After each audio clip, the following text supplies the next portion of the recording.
जो परीक्षण किया गया,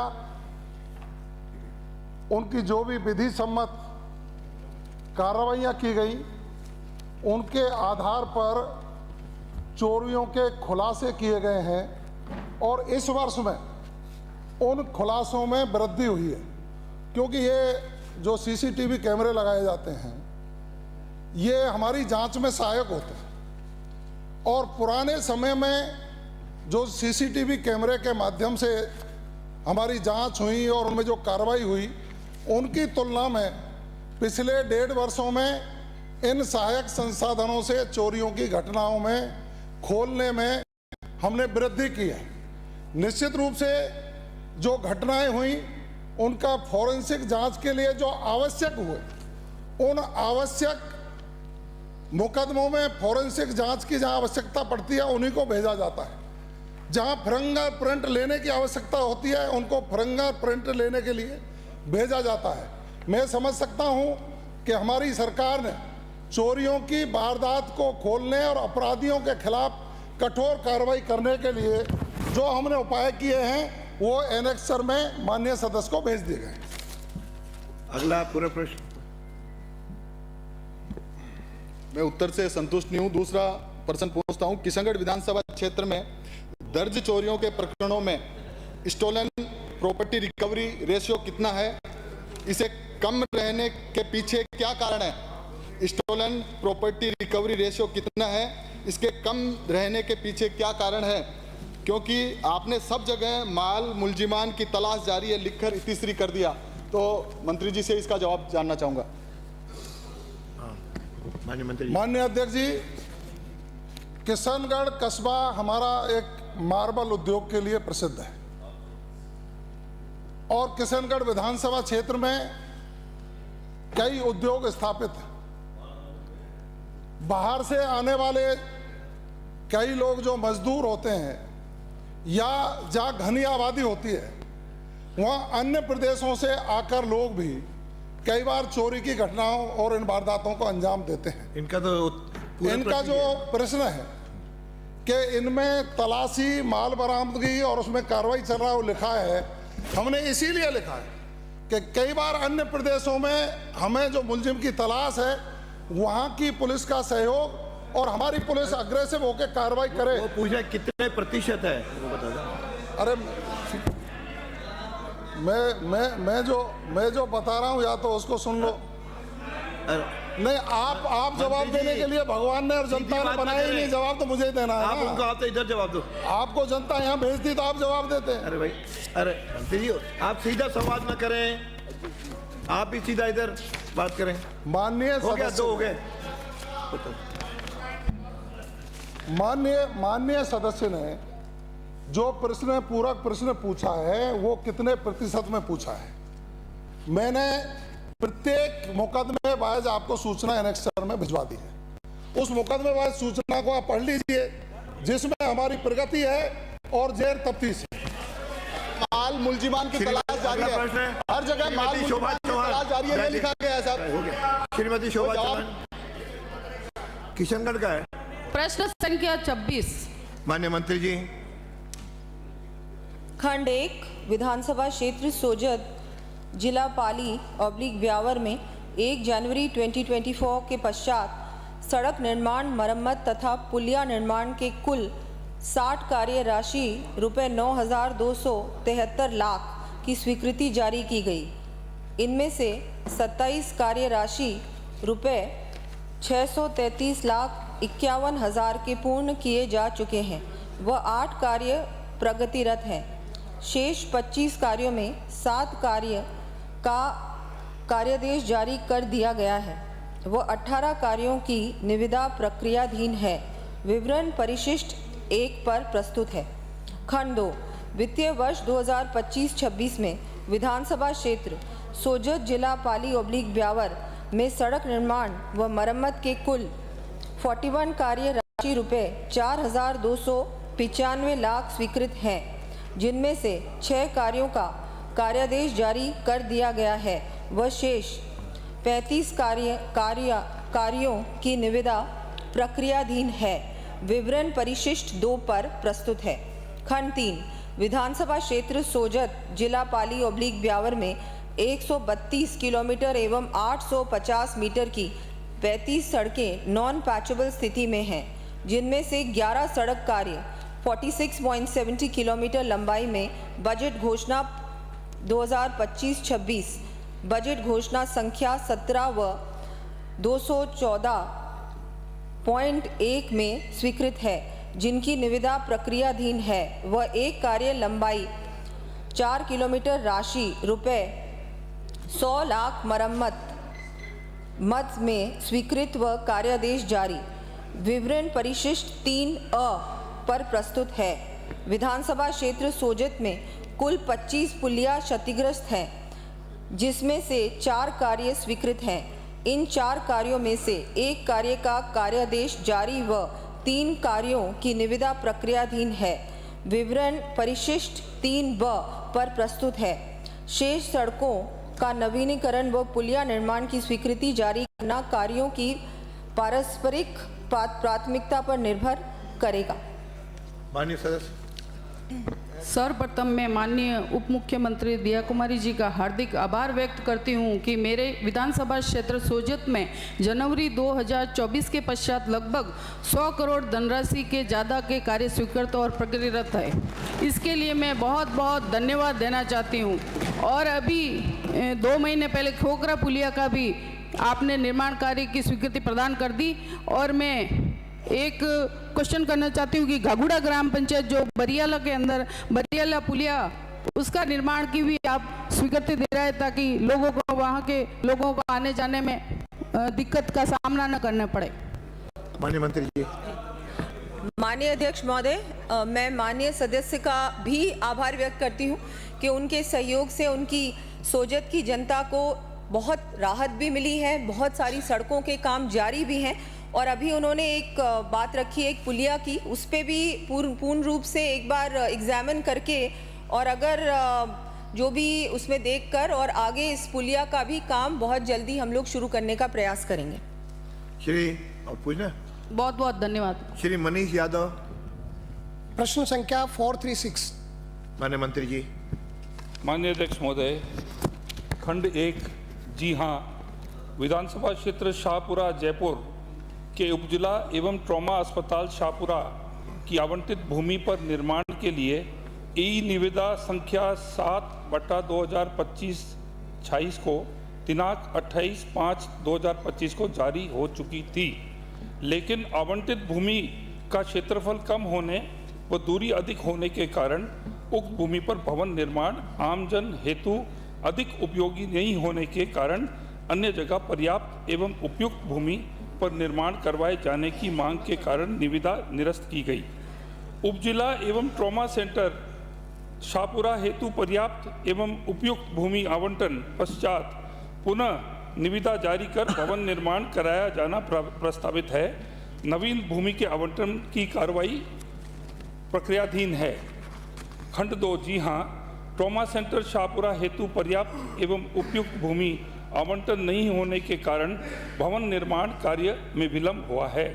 उपयुक्त भूमि आवंटन पश्चात पुनः निविदा जारी कर भवन निर्माण कराया जाना प्रस्तावित है। माननीय सदस्य। पूरक प्रश्न संख्या 1। माननीय अध्यक्ष महोदय, उप जिला एवं ट्रॉमा अस्पताल शाहपुरा हेतु आवंटित भूमि का क्षेत्रफल कम है, तो निविदा क्यों जारी की? जब आप जवाब में कह रहे हैं कि उक्त भवन आमजन हेतु उपयुक्त नहीं था, तो किसकी मांग के कारण निविदा निरस्त की गई? साथ ही माननीय मंत्री महोदय ये भी बताएं कि मेरे अंतःसत्र प्रश्न संख्या 21-17 दिनांक 5 जुलाई 2024 के जवाब में अवगत कराया है कि उपखंड अधिकारी शाहपुरा से अनुशंसा पत्र मिला है, जिसमें ये स्पष्ट रूप से उल्लेखित है कि नगर पालिका शाहपुरा में नेशनल हाईवे के समीप सीधी अप्रोच पर कोई बड़ी या उपयुक्त या सार्वजनिक भूमि उपलब्ध नहीं है।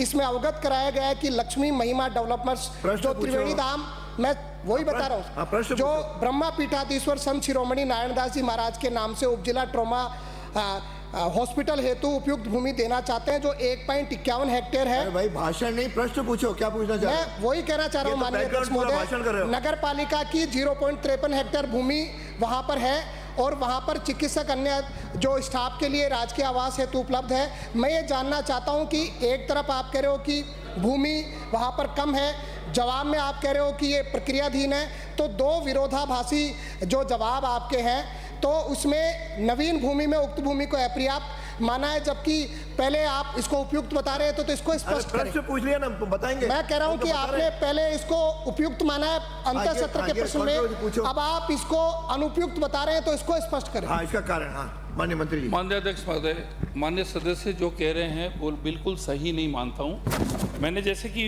जवाब में बोला कि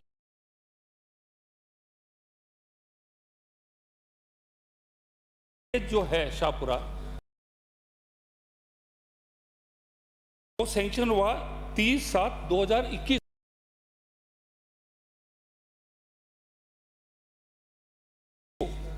और ट्रॉमा सेंटर जो है वो 3/5/2023 चुनाव से पहले सैंक्शन हुआ। पहला वाला था 2021-22 की बजट घोषणा में, दूसरा था 2023-24 की बजट घोषणा में। अब उसके अंदर टेंडरिंग क्यों नहीं किया, क्या हुआ, वो तो पिछली सरकार का कार्यकाल था, हमें इसका ध्यान नहीं। लेकिन NHM नॉर्म्स के जरिए ट्रॉमा सेंटर और जो SDH है वो एक स्थान में एक कंपोजिट यूनिट होना चाहिए।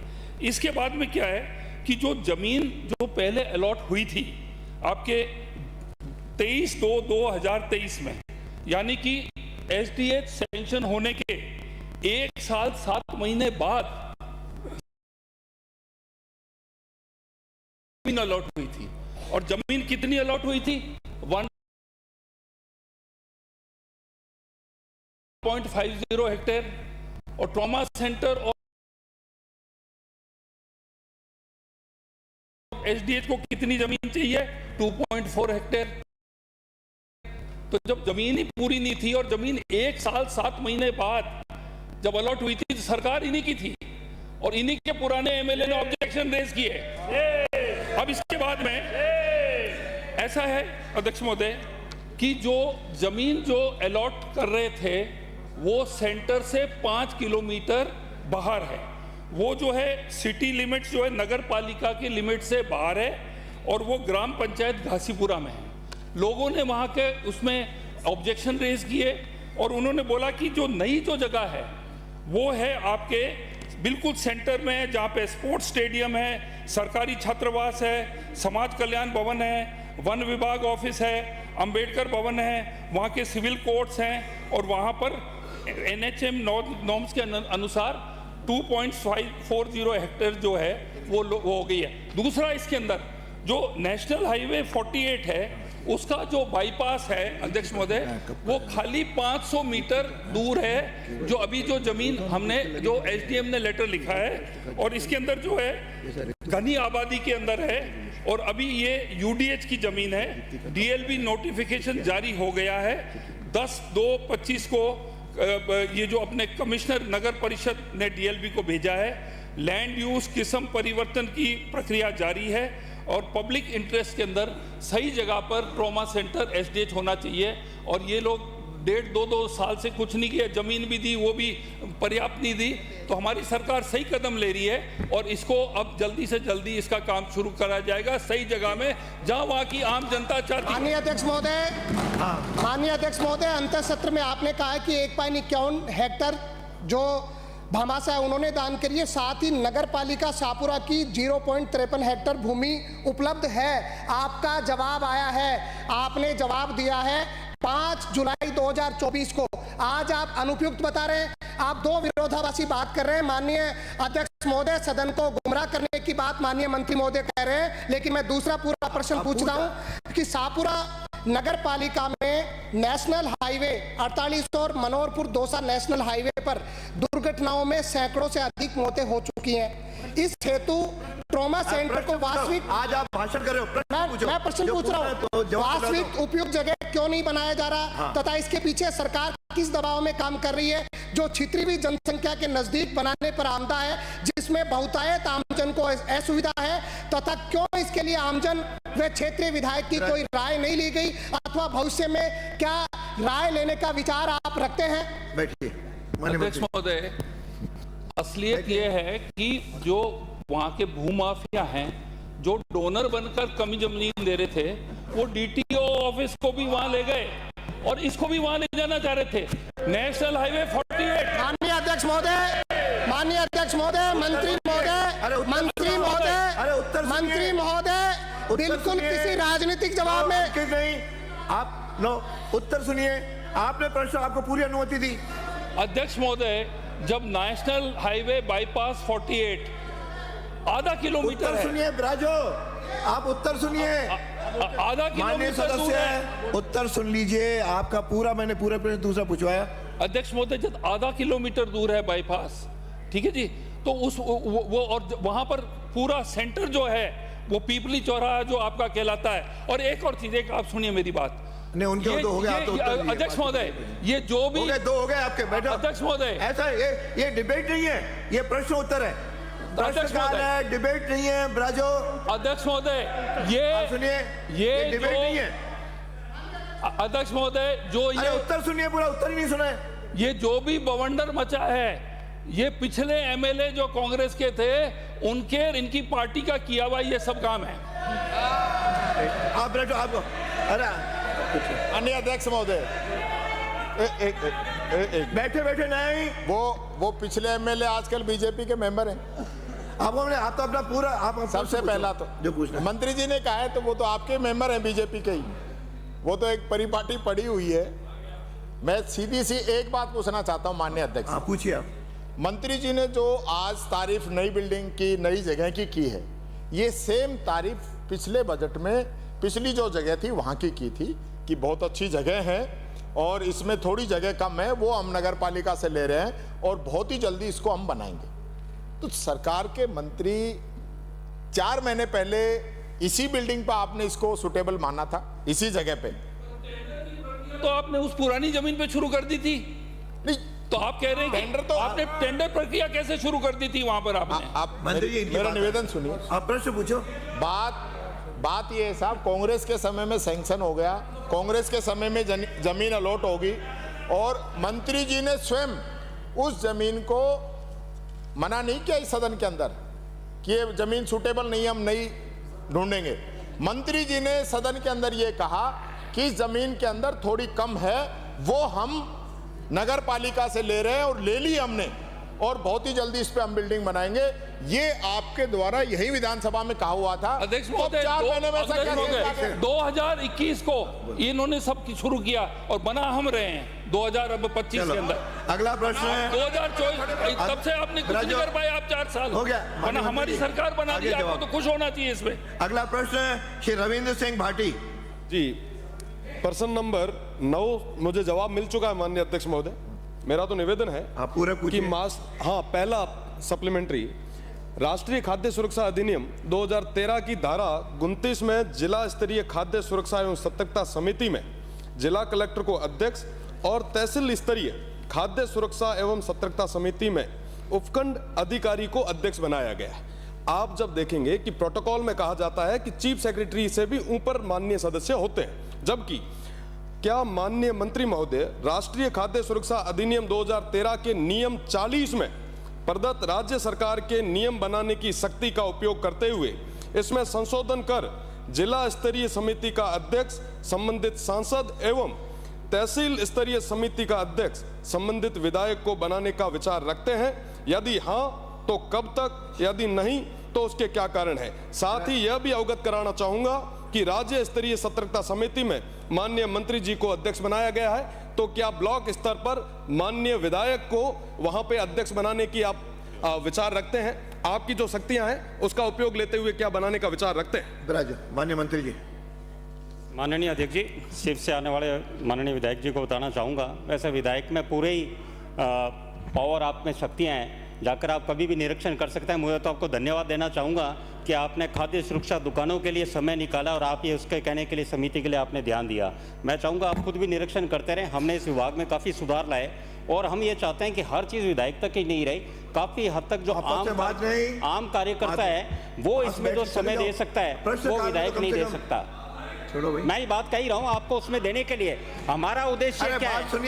सुनिए पहले प्रश्न उत्तर आ जाने दिए, फिर आप पूछना दूसरा एक आपका। हमारा उद्देश्य है कि खाद्य सुरक्षा योजना में जो दुकानें हैं उसका सही कार्य हो, उसके लिए सतर्कता समिति बनाई गई है और उसमें सतर्कता समिति आ सकती है कि आप माननीय विधायक को वहां पे अध्यक्ष बना सकते हैं। क्या आप बनाने पे विचार करते हैं? क्योंकि हम सदस्य हैं, पर जो निरीक्षण की आप बात कर रहे हो, आप एक तरफ कहते हो कि चीफ सेक्रेटरी के इक्विवेलेंट आपका प्रोटोकॉल है, उससे ज्यादा है, पर वहीं आपने प्रधान को उपाध्यक्ष बना रखा है और माननीय विधायक को वहां पे सदस्य बना रखे, और सारी कमेटीज के ये हाल है। आप इसके अंदर बदलाव का विचार रखते हैं? मेरा तो सवाल छोटा सा ही है। बैठिए। माननीय अध्यक्ष जी, कैसे विडम्बना, इतनी ताकत है और फिर भी आप इस चीज पे जा रहे हो। क्या पावर है? पावर ये होनी चाहिए कि आम आदमी को खाद्य सुरक्षा का लाभ मिले, ताकत वो होनी चाहिए, ना कि इसमें शक्ति में कि क्या हम विधायक हैं, क्या हमारे ताकत है। वो उद्देश्य नहीं रखते हुए हमारा उद्देश्य ये होना चाहिए कि जो हमारे 4 करोड़ 46 लाख लाभार्थी हैं उनको गुणवत्तापूर्ण और समय पर समान राशन मिल रहा है, नहीं मिल रहा, वो उचित होना चाहिए। मंत्री जी, ताकत में आप विचार रखते हैं कि नहीं? हाँ या ना में उत्तर दीजिए। मैंने बता दिया साहब, आप विधायकों को भी हमें सोचना चाहिए कि हम सर्वशक्तिमान नहीं, हम भी सामान्य कार्यकर्ता के रूप में जनता के हित में कार्य करें। ठीक है। अगला प्रश्न है डॉक्टर जसवंत सिंह यादव। हो गए, 2 हो गए आपके, 2 हो गए। प्रश्न संख्या 30। मंत्री जी, पशुपालन अंकित, माननीय अध्यक्ष महोदय जी, हाँ, दो पूछ रहे आपने। विधानसभा क्षेत्र बहरोड में बहुउद्देशीय पशु चिकित्सालय के भवन निर्माण हेतु भाटी जी बैठिए। वित्त विभाग से दिनांक 4 से 2025 को राशि रुपए 2 करोड़ की वित्तीय सहमति प्राप्त हो चुकी है। खंड 2 विधानसभा क्षेत्र बहरोड में बहुउद्देशीय पशु चिकित्सालय में स्वीकृत एवं रिक्त पदों का श्रेणीवार विवरण परिशिष्ट 1 पर संलग्न है। जी हाँ, रिक्त पदों को कार्मिकों की उपलब्धता अनुसार भरा जाता है। खंड 3 बहुउद्देशीय पशु चिकित्सालय बहरोड में वर्तमान में उपलब्ध उपकरण मशीनों का विवरण परिशिष्ट 2 पर संलग्न है।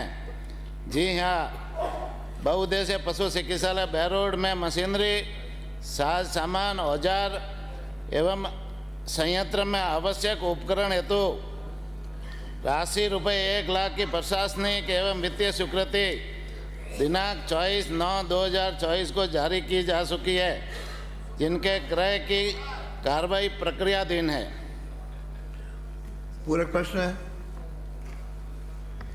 माननीय अध्यक्ष जी, पहले तो मैं माननीय मुख्यमंत्री जी को और मंत्री जी को धन्यवाद देता हूं कि मेरे यहाँ अच्छा काम हुआ तो बेटा धन्यवाद तो देना ही पड़ेगा।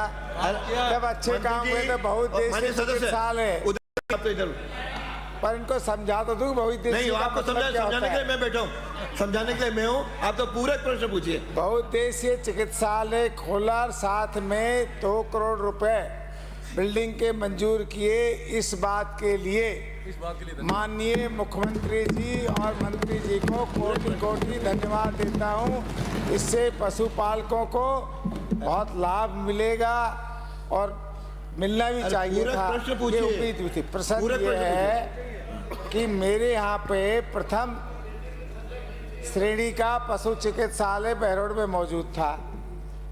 बहुउद्देशीय खुलने के बाद में विभाग ने, मंत्री जी ने उसका विलय कर दिया बहुउद्देशीय उसमें, और संख्या वही की वो रखी स्टाफ की जो प्रथम श्रेणी में होती है। तो इसके अंदर 25 कम से कम होने चाहिए, खाली लिखने से बहुउद्देशीय नहीं होगा। तो मैं माननीय मंत्री महोदय से निवेदन करता हूं कि आप कितनी जल्दी इसको बहुउद्देशीय श्रेणी के हॉस्पिटल के अनुरूप आप स्टाफ की भर्ती कर देंगे। और दूसरा, वहाँ पर एक बहुत आलीशान बिल्डिंग बनी हुई है पहले की, पशु औषधालय जो चल रहा है बहुउद्देशीय एक जर्जर हालत में है। तो इनसे निवेदन करता हूँ, तो सजेशन भी है कि आप उसको उस नई बिल्डिंग में शिफ्ट कर दें, जिससे लोगों को असुविधा ना हो। तो आप तो इतना सा बता दो मंत्री जी कि बहुउद्देशीय हॉस्पिटल के कितने कब तक ये स्टाफ पूरा कर दें? अरे जवाब आ रहा, माननीय मंत्री जी बताएं। माननीय अध्यक्ष महोदय, बहरोड में प्रथम श्रेणी चिकित्सालय पहले संचालित था। माननीय मुख्यमंत्री जी ने उसे बहुउद्देशीय चिकित्सालय में क्रमोन्नत किया। पहले इसमें 5 पद स्वीकृत थे, अभी उसमें 11 पद और जुड़ गए। ये कर्मोन्नत होने के बाद में 11 हो गए, कुल 16 पद हो गए। तो अब 16 पद उसमें स्वीकृत है। 16 पदों में से 10 पद भरे हुए हैं, 6 पद रिक्त है, जिसमें 2 पशु शिक्षा अधिकारी है रिक्त, 1 वरिष्ठ पशु शिक्षा अधिकारी है, 1 पशु परिसर है, 2 पशुधन परिसर है। इसमें से 4 पद जो पशु चिकित्सा अधिकारी 2, 1 वरिष्ठ सहायक और 1 पशु परिसर, ये हम शीघ्र ही इनके जो है ना पद भरेंगे, बहुत जल्दी भर देंगे। और 2 पशु धन परिसर है जो प्रमोशन के पद है, प्रमोशन होने पे भरे जाते हैं, तो प्रमोशन होने पर ये भी भर देंगे। अगला प्रश्न है श्री हरि सिंह रावत। Question number 321। माननीय मंत्री जी। माननीय अध्यक्ष महोदय, खंड 1 विधानसभा क्षेत्र भीम के देवगढ़ में खनिज अभियंता का कार्यालय खोलने का वर्तमान में कोई प्रस्ताव विचाराधीन नहीं है। विधानसभा क्षेत्र भीम में राजसमंद जिले की तहसील देवगढ़ व भीम तथा ब्यावर जिले की तहसील ब्यावर का आंशिक क्षेत्र आता है। राजसमंद जिले में खनिज अभियंता राजसमंद प्रथम, द्वितीय तथा आमेट कुल 3 कार्यालय तथा ब्यावर जिले की तहसील ब्यावर में 1 खनिज अभियंता कार्यालय वर्तमान में संचालित है। राजसमंद जिले में 3 खनिज अभियंता कार्यालय पूर्व से ही संचालित होने तथा खनिज अभियंता कार्यालय आमेट से देवगढ़ की दूरी 30 किलोमीटर होने के कारण देवगढ़ में नया खनिज अभियंता कार्यालय खोला जाना प्रस्तावित नहीं है। माननीय सदस्य। अध्यक्ष महोदय, मंत्री जी को जो जवाब दिया, इन्होंने क्या गोलमाल करवा के जवाब भेजा है। वास्तविक स्थिति ये है कि खनिज अभियंता कार्यालय आमेट में वर्तमान में लगभग 1000 माइन से संचालित है, जिसमें 650 करीब मेरी विधानसभा क्षेत्र में संचालित की जा रही है, जिसका सालाना रेवेन्यू लगभग 125 करोड़ रुपये होता है, जिसमें से 100 करोड़ से भी अधिक रेवेन्यू मेरी विधानसभा से इनको मिलता है। इन सब समीकरण को देखते हुए खनिज सहायक अभियंता को देवगढ़ में खोलने का क्या सरकार विचार रखती है? इन्होंने जो जवाब दिया है, आमेट से देवगढ़ की दूरी 30 किलोमीटर। अध्यक्ष महोदय, मेरी विधानसभा क्षेत्र से 125 किलोमीटर की परिधि में माइन से संचालित की जा रही है। अध्यक्ष महोदय, मैं आपके माध्यम से मंत्री महोदय को निवेदन करना चाहता हूं, क्या इन सभी समीकरणों को देखते हुए क्या आप देवगढ़ में संचालित करने का नया सहायक अभियंता कार्यालय खोलने का विचार रखती है, जबकि मेरे विधानसभा क्षेत्र में क्वार्ट्ज, फेल्सपार, माइका, ग्रेनाइट की देवगढ़ में 527 माइंस हैं, बी में 69 माइंस, इस प्रकार। और साथ साथ ही मेरे विधानसभा क्षेत्र में बोरवा में प्रचुर मात्रा में लाइमस्टोन का भंडार मिला है। तो इन सब को ध्यान में रखते हुए मैं मंत्री महोदय निवेदन करना चाहता हूं कि ये सब स्थिति, जब रेवेन्यू सब वहां से कलेक्ट होता है और सबसे ज्यादा माइन से मेरे क्षेत्र में, तो आपसे मेरा ये निवेदन है कि क्या आप देवगढ़ में सहायक अभियंता खोलने का विचार रखती है या नहीं? अगर हाँ तो कब तक, नहीं तो क्यों नहीं? माननीय अध्यक्ष महोदय, ये सही है कि भीम विधानसभा में अथज्ञ ग्रेनाइट और फेल्सपार के भंडार हैं। वहाँ से हमारे स्टेट को 115.25 करोड़ हमारे को रेवेन्यू वहाँ से जनरेट होती है। दूसरा क्या है कि भीम विधानसभा के अंदर अभी 2 एमई लगे हुए हैं, जो कि लगभग हमारे स्टेट के अंदर जो पुराने जिलों को देखा जाए तो 1 एमई हर जिले में एवरेज है। आपके विधानसभा में 2 लगे हुए हैं और आपके राजसमंद जिला जो छोटा जिला है उसमें 3 एमई लगे हुए हैं। फिर भी मैं जो रेवेन्यू देखी जाती है, भौगोलिक दृष्टि से कैलकुलेशन किए जाते हैं, फिर भी माननीय सदस्य को मैं आश्वासन देता हूं कि अभी रीस्ट्रक्चरिंग होने वाली है माइंस डिपार्टमेंट की, इसका पुनर्गठन होने वाला है। आप जो है अपने सुझाव, आपकी जो पीड़ा है, आपकी जो समस्याएं हैं वो विभाग को दें। आपकी जो है हम कोशिश करेंगे कि आपके दुविधा नहीं पैदा हो। अगला प्रश्न श्री भागचंद टाकड़ा। प्रश्न संख्या 392। माननीय मंत्री जी। खंड 1 जी नहीं, वर्तमान में इस संबंध में कोई प्रस्ताव विचाराधीन प्रस्तावित नहीं है। किसी भी पैनोरामा के निर्माण के संबंध में प्राप्त प्रस्तावों को बजट उपलब्धता तथा युक्तियुक्त परीक्षण उपरांत निर्णय लिया जाता है। अध्यक्ष महोदय, आपके माध्यम से मैं मंत्री महोदय से अवगत कराऊंगा कि राष्ट्रीय संत शिरोमणि श्री श्री 1008 श्री दुर्लभनाथ जी महाराज की बांदीकुई में समाधि स्थित है। इसके दर्शनार्थ मेले में प्रतिवर्ष लाखों श्रद्धालु राजस्थान नहीं पूरे देश भर से श्रद्धालुगण आते हैं। क्या सरकार संत शिरोमणि श्री श्री 1008 दुर्लभनाथ जी महाराज का पनोरमा बनाए जाने पर विचार रखती है क्या? ये तो उत्तर दिया ना दोबारा। अध्यक्ष महोदय, ये सही है कि श्री श्री 1008 संत दुर्लभनाथ जी खटीक समाज के कुलगुरु हैं तथा इनका प्रसिद्ध मंदिर व समाधि बांदीकुई में स्थित है। इस ऐतिहासिक स्थली पर पैनोरामा बनाने हेतु परीक्षण करवा लेती हूँ। परीक्षण उपरांत उचित निर्णय लिया जाएगा। अगला प्रश्न। दूसरा प्रश्न आपने उस समय बोलते हैं श्री छगन वो स्थगित हो गया है, स्थगित हुआ है। तो इसकी तो बता सुप्रीम दीजिए। कोर्ट में विषय विचाराधीन है, आपसे निवेदन किया, वो स्थगित हो गया। अब आज की तारीख में वो सुप्रीम कोर्ट में विचाराधीन है। अगला प्रश्न श्री छगन सिंह। प्रश्न हाँ, वहाँ तो आपका अधिकार है। माननीय अध्यक्ष महोदय, प्रश्न संख्या 34। माननीय मंत्री जी। माननीय अध्यक्ष महोदय, अरे आपस में अरे आपस में बात नहीं। माननीय सदस्य, माननीय नेता जी, आप मेरे से सदन में जो बात करनी है मेरे माध्यम से करोगे। अरे ये जबरदस्ती। अरे अगला प्रश्न हो गया। आप बिराजिए। आज सुप्रीम कोर्ट में विचाराधीन होने के कारण वो प्रश्न स्थगित किया गया है और आपको पहले से सूचना कर दी गई है। अरे वो आपके व्यक्तिगत अरे सदन में नियमों के तहत आओ। अरे आप क्यों कर रहे हो? सदन के नियमावली में आओ। सदन के नियम। अरे आप नियम में आओ। अरे नियम में आओ, अंकित नहीं, नियमों में आओ। हाँ, छगन से आप माननीय मंत्री है। अरे विषय ही नहीं है। मैंने अगला प्रश्न पुकार लिया। आप बिराजो। अरे आप बिराजो।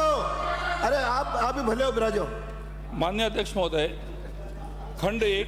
ये भी भले, आप भी भले हो, बिराजो। माननीय अध्यक्ष महोदय, खंड 1 प्राथमिक स्वास्थ्य केंद्र चांदराई एवं गुड़ा बालोतान में चिकित्सा अधिकारी का एक पद स्वीकृत है, जिस पर वर्तमान में चिकित्सक पदस्थापित हैं एवं उक्त प्राथमिक स्वास्थ्य केंद्रों पर राजपत्रित सर्वांग के स्वीकृत कार्यरत एवं रिक्त पदों का विवरण परिशिष्ट अ पर संलग्न है। खंड 2 ग्राम चांदराई एवं गुड़ा बालोतान पंचायत समिति आहोर जिला जालोर में वर्तमान में प्राथमिक स्वास्थ्य केंद्र स्वीकृत हैं। भारत सरकार द्वारा ग्रामीण जनसंख्या आधारित निर्धारित मानदंड अनुसार 1 लाख की ग्रामीण जनसंख्या पर एक सामुदायिक स्वास्थ्य केंद्र खोला जाने की प्रावधान है। वर्ष 2011 की अनुमत ग्रामीण जनसंख्या के आधार पर निर्धारित मानदंड अनुसार पंचायत समिति आहोर में 2 सामुदायिक स्वास्थ्य केंद्रों की आवश्यकता के विरुद्ध 3 CHC स्वीकृत हैं। इस प्रकार पंचायत समिति आहोर में सामुदायिक स्वास्थ्य केंद्र मानदंड के से अधिक स्वीकृत होने के कारण प्राथमिक स्वास्थ्य केंद्र चांदराई एवं गुड़ा बालोतान को सामुदायिक स्वास्थ्य केंद्र में क्रमोन्नत किया जाना वर्तमान में विचाराधीन नहीं है। माननीय सदस्य। माननीय अध्यक्ष महोदय, सबसे पहले तो मैं आपके माध्यम से माननीय मुख्यमंत्री जी और मंत्री जी का धन्यवाद करना चाहूँगा कि पूरे राजस्थान प्रदेश में और मेरे विधानसभा में आपने जो रिक्त पद से चिकित्सक है वो भरे, उसके लिए तो धन्यवाद। हाँ। लेकिन माननीय अध्यक्ष महोदय, आपके माध्यम से जो मैंने 2 प्रश्न लगाए हैं कि गुड़ा बालोतान और चांदराई को प्राथमिक स्वास्थ्य केंद्र से सामुदायिक स्वास्थ्य केंद्र को क्रमोन्नत करने के लिए मैं माननीय अध्यक्ष महोदय आपके माध्यम से मंत्री जी का ध्यान आकर्षित करना चाहूँगा। जैसा कि चांदराई के चारों तरफ आबादी क्षेत्र है, 1 लाख की आबादी है और वहाँ पर बहुत आवश्यकता है। और गुड़ा बालोतान में भी 20-25 किलोमीटर करीब 10 पंचायत है और 10 पंचायत की जनसंख्या, वहाँ भी 1 लाख की जनसंख्या। दोनों गुड़ा बालोतान और चांदराई को क्रमोन्नत करने से वहाँ को आम जन को राहत मिलेगी। मैं माननीय अध्यक्ष महोदय आपके माध्यम से मंत्री महोदय से निवेदन करूँगा कि दोनों का अगले बजट में घोषणा करने का प्रश्न पूछो। प्रश्न पूछा है। माननीय मंत्री जी। अध्यक्ष महोदय, जैसे कि मैंने बताया कि जो नॉर्म्स हैं उसके अनुसार इनके होने चाहिए 2 CHC, पर इनके हैं 3। परंतु मैं माननीय सदस्य से ये निवेदन करूंगा, अभी जो नया सेंसस आएगा और शीघ्र आने वाला है उसमें कई चेंजेस आएंगे और उसके आधार पर हम जो है पूरी कोशिश करके इनके जो पॉपुलेशन बेसिस पे हम उनके साथ न्याय करेंगे। अगला प्रश्न है श्री गोविंद प्रसाद। प्रश्न संख्या 35। माननीय मंत्री जी। माननीय अध्यक्ष महोदय, खंड 1, झालावाड़ जिले में कुल 76 गौशालाएं संचालित है। उक्त गौशालाओं को विगत 5 वर्षों में दी गई सहायता राशि का विवरण परिशिष्ट 1 पर संलग्न है। खंड 2, राज्य सरकार द्वारा मोबाइल वेटरनरी यूनिट के संचालन का दायित्व संचालनकर्ता फर्मों, community action through motivation programme CAMP तथा modern MVUS services private limited को दिया गया है।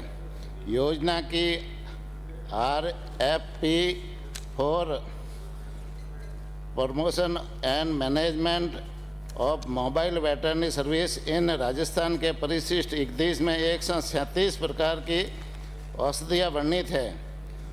उक्त औषधियों संचालनकर्ता फर्मों द्वारा मोबाइल वेटरनरी यूनिट में उपलब्ध कराई जाती है। परिशिष्ट 31 में वर्णित औषधियों का विवरण परिशिष्ट 2 पर संलग्न है। माननीय सदस्य। माननीय अध्यक्ष महोदय, मैं आपके माध्यम से माननीय मंत्री जी से पूछना चाहूँगा कि क्या सरकार गौशालाओं के विकास एवं आधारभूत सुविधाओं के लिए अतिरिक्त अनुदान देने की मंशा रखती है? माननीय मंत्री जी। माननीय अध्यक्ष महोदय, राजस्थान में 4000 के आसपास गौशाला संचालित है और उसमें से 3043 गौशाला इस बार पात्र है और उन पात्र गौशालाओं को हम अनुदान देते हैं और उन गौशालाओं में जैसे जैसे संख्या गोवंश की बढ़ती है तो अनुदान हम बढ़ा करके देते हैं। गौशालाओं में भौतिक सुविधाओं की बात करें तो राजस्थान में हमारी सरकार की जो योजना चल रही है, 4 योजना चल रही है। एक पंचायत स्तर पर पशु आश्रय गौशाला खोलने की योजना है, जन सहभागिता योजना जिसमें 10% गौशालाओं को डालना होता है, 90% हम देते हैं, 90 लाख रुपया सरकार की तरफ से दिया जाता है। इसी तरह से पंचायत समिति स्तर पर नंदीशाला खोलने की योजना 1,56 लाख की योजना है। जिला स्तर पर नंदीशाला खोलने की योजना है और गौशाला विकास योजना है जिसमें 1 लाख रुपया गौशालाओं को डालना होता है, 9 लाख रुपया राजस्थान सरकार देती है। और अभी माननीय मुख्यमंत्री जी ने गौशालाओं के विकास के लिए गोकास्ट मशीनें 100 गौशाला को गोकास्ट मशीनें भी दी है। तो इस तरह से इस गौशाला योजनाओं में आकर के गौशालाओं के विकास के आधारभूत सुविधा के विकास हम करवाते हैं। आपको पूछना है? आप नहीं, और किसी को नहीं है, अनुमति नहीं है, आपको परंपरा व्यवस्था पता है। बराजिए। दूसरा मेरा प्रश्न है। दूसरा पूरा के इनको पूछ ली। क्या सरकार अपने व्यवस्था है भाई? अरे व्यवस्था है, यूं तो बहुत सारे हैं। अरे अगले प्रश्न भी है। नहीं बराजे नहीं। माननीय सदस्य अंकित नहीं। माननीय सदस्य आप व्यवधान न डालें, प्रश्न काल चलने दें। पूछे। दूसरा मेरा प्रश्न है, क्या सरकार चारागाह भूमि पर संचालित सभी गौशालाओं को भूमि आवंटित करने का विचार रखती है तो कितनी, नहीं तो क्यों? माननीय मंत्री जी।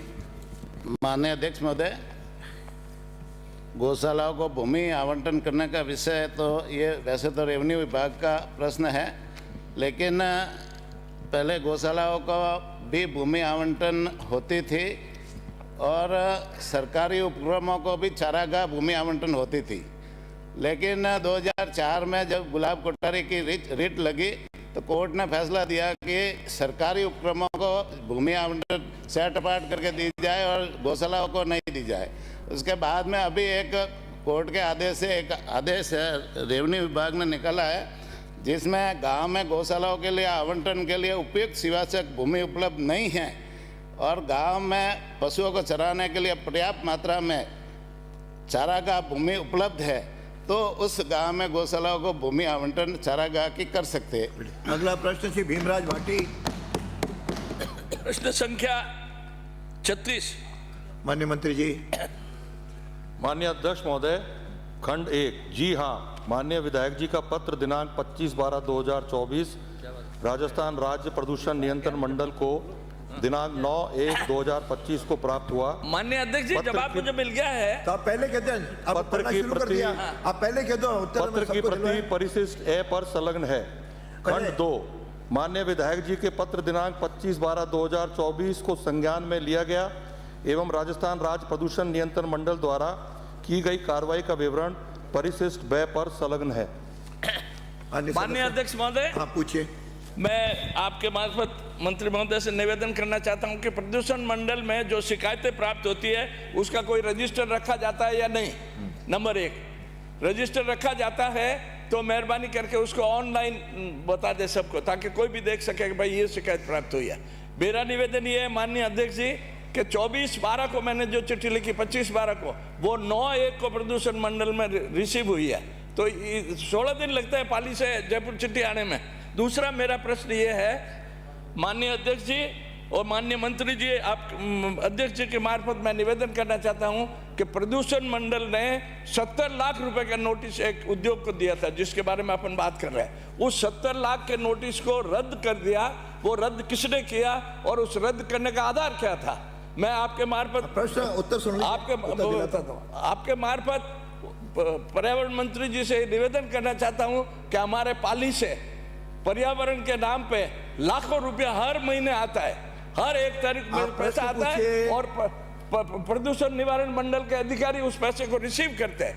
तो ये इस तरह के 70 लाख के नोटिस को रेवेन्यू का लॉस हुआ, वो 70 लाख के नोटिस को रद्द करने का किसने आदेश दिया और उसका आधार क्या था? माननीय अध्यक्ष महोदय, माननीय पाली से आने वाले माननीय सदस्य ने, मुझे ध्यान है इसी सदन में पहले भी इस प्रकार का प्रश्न किया था कि क्या जो पत्र विभाग में आते हैं उसके लिए रजिस्टर मेंटेन किया हुआ है क्या। उस वक्त भी मैंने आपको जवाब दिया था कि रजिस्टर मेंटेन किया हुआ है, और जो पत्र आपका 9 तारीख को प्राप्त हुआ है उसमें आपने स्पीड पोस्ट से भेजा या डाक तार से विभाग से भेजा, हो सकता है कि उनकी कमियां रही हो, लेकिन हमारे पास जिस दिन रिसीव हुआ वो डेट मैंने आपको बताई है। और जिस 70 लाख की पेनल्टी का आपने निरस्त करने की बात कही है वो अभी बरकरार है, वो निरस्त नहीं की गई है। चलिए, हो गया। माननीय अध्यक्ष जी, उस उद्योग को कंसेंट टू ऑपरेट दे दी गई है और ऑर्डर रद्द कर दिया उस पेनल्टी का 70 लाख का। उसका आधार क्या है वो मैं पूछ रहा हूँ। माननीय अध्यक्ष महोदय, निरस्त नहीं हुआ है। माननीय अध्यक्ष महोदय, निरस्त नहीं हुआ है, वो ये कह रहे हैं। नहीं हुआ है, नहीं हुआ तो विषय खत्म। माननीय अध्यक्ष महोदय, तो फिर कंसेंट टू ऑपरेट कैसे दी? तो कंसेंट टू ऑपरेट कैसे दी माननीय मंत्री जी? माननीय अध्यक्ष महोदय की माननीय विधायक महोदय को उस उद्योग से शिकायत भी है, लेकिन उस उद्योग का नाम लेने में गुरेज कर रहे हैं। नहीं, तो पहले तो उस उद्योग का नाम बताएं, क्या है उद्योग का नाम बता देता हूँ मैं। आप बताइए नाम उसका। मैं उद्योग का नाम बता देता हूँ, आप बताओ।